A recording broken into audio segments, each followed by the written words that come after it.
Now, I've talked to many realtors who have told me that no matter how much they suggest and advise their client in getting a home inspector, they just don't want to spend the money. What are three things that you could tell a realtor that they could explain to their client to help understand why it would be imperative? Another great question. And I tell a lot of people, even when they call me up, and their first question is, how much? First thing I say to them is, don't be concerned about the price, because you will end up getting what you pay for or not. Home inspections are not about the price. They're not necessarily based upon, well, if I only spend X number of dollars, am I going to get the best work possible?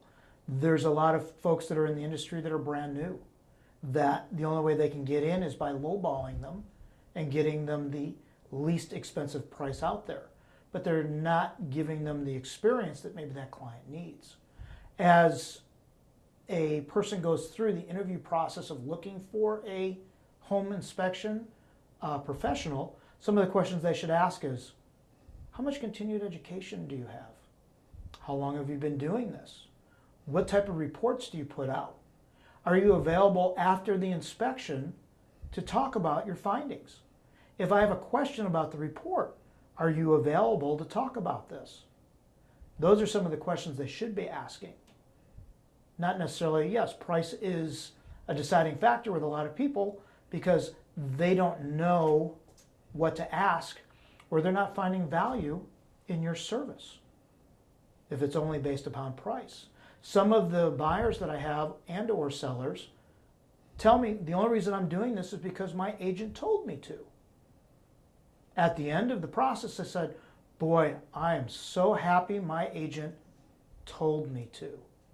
I would never have known this. I would never have seen this. So as the home inspector, part of our job is to inform the buyer or the client of what they don't know about the house. You can be an expert in what you do.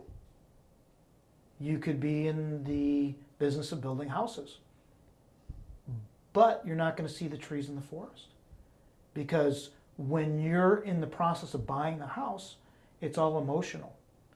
Oh, I love the color. Oh, the kitchen's beautiful. Oh, I can put my big screen TV here, or wouldn't this kitchen be great for the parties?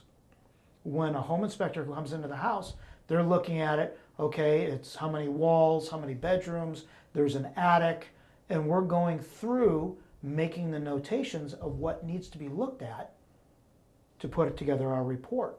There's no emotional involvement in the house. We're detached from that. We're not worried about that the refrigerator doesn't match the range oven. Do we notice it? Absolutely. Do we care? Not particularly. As a buyer, you're more emotionally involved in the house. You may not see some of these things because in your heart, you really want it. As the home inspector is going through, his heart is involved with taking care of the client, but he's mostly there to be a service, to be that licensed professional, that smart friend, to be that consultant that you hired so you can make that informed decision.